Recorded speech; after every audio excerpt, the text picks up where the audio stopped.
దాయాది దేశం నుంచి ఎలాంటి పరిస్థితి ఎదురైనా కౌంటర్ అటాక్ చేయడానికి భారత్ మానసికంగా సిద్ధమవుతుంది. రక్షణ పరంగా జరపాల్సిన చర్చలు, సమాలోచనలు జరుపుతుంది.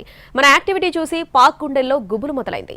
పీఓకేలోని ఉగ్రవాద లాంచ్ ప్యాడ్లను పాకిస్తాన్ సైన్యం ఖాళీ చేస్తున్నట్లు నిఘా వర్గాలకు సమాచారం అందింది.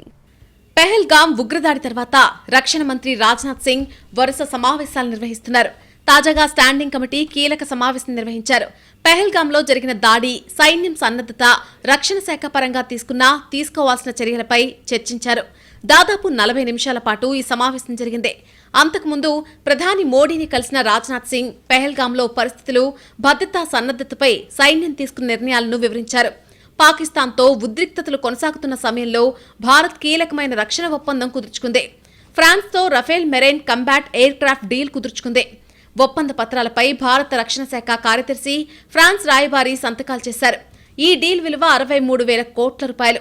ఒప్పందంలో భాగంగా భారత్కు 26 రఫేల్ మెరైన్ జెట్లను ఫ్రాన్స్ సరఫరా చేయనుంది. Fleet maintenance, logistic support, training అంతా ఒప్పందంలో భాగమే. ఇదిలా ఉంటే జమ్మూ కశ్మీర్లోని పెహల్గాం ఉగ్రదాడికి సంబంధించిన కొత్త వీడియో ఒకటి వెలుగులోకి వచ్చింది. బైసరన్ వ్యాలీకి టూరిస్టుగా వచ్చిన అహ్మదాబాద్కు చెందిన ఒక వ్యక్తి తనకు తెలియకుండానే ఉగ్రదాడి ఘటనను రికార్డ్ చేశాడు. జిప్ లైన్ పై రైడ్ చేస్తున్నప్పుడు అతడు సెల్ఫీ వీడియో తీసుకోగా అందులో ఉగ్రదాడి దృశ్యాలు కనిపించాయి. జిప్ లైన్ పై ప్రయాణిస్తూ అతడు కేరింతలు కొడుతుండగా దిగువన ఉన్న వ్యక్తుల కేకలు, తుపాకీ శబ్దాలు అందులో రికార్డయ్యాయి. దీనికి తోడు ఆ రైడ్కు ముందు జిప్ లైన్ ఆపరేటర్ వ్యవహార శైలి తీరుపైన పలువురు అనుమానం వ్యక్తం చేస్తున్నారు. మరోవైపు పాక్ గుండెల్లో గుబులు మొదలైంది. పీఓకేలోని ఉగ్రవాద లాంచ్ ప్యాడ్లను పాకిస్తాన్ సైన్యం ఖాళీ చేయిస్తున్నట్టు నిఘా వర్గాలకు సమాచారం అందింది. ఆర్మీ షెల్టర్లు, బంకర్లకు తరలిస్తున్నట్టు జాతీయ మీడియాలో కథనాలొస్తున్నాయి. భారత భద్రతా సంస్థలు పలు లాంచ్ ప్యాడ్లను గుర్తించిన నేపథ్యంలో పాక్ ఉగ్రవాదులను దాచేస్తున్నట్టు తెలుస్తోంది. పీఓకేలోని పలు ప్రాంతాల నుంచి ఉగ్రవాదులను తరలిస్తోంది. ఉగ్రవాదులు జమ్మూ కశ్మీర్లోకి చొరబడ్డానికి ముందు వారు నివసించే కీలక కేంద్రాలుగా ఈ లాంచ్ ప్యాడ్స్ పనిచేస్తాయి.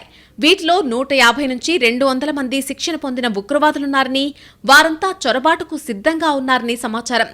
పాక్, భారత్ల మధ్య ఉద్రిక్తతలు కొనసాగుతున్న వేళ ఏ క్షణమైనా భారత్ తమపై అటాక్ చేసే అవకాశం ఉందని పాకిస్తాన్ రక్షణ మంత్రి ఖవాజా మహమ్మద్ ఆసిఫ్ అన్నారు. అందుకే తమ సైన్యాన్ని సిద్ధం చేసి ఉంచామని చెప్పుకొచ్చారు. దేశమంతా హై అలర్ట్ గా ఉందని, అవసరమైతే అణ్వాయుధాలను బయటకు తీస్తామని బెదిరింపు ధోరణిలో చెప్పుకొచ్చాడు.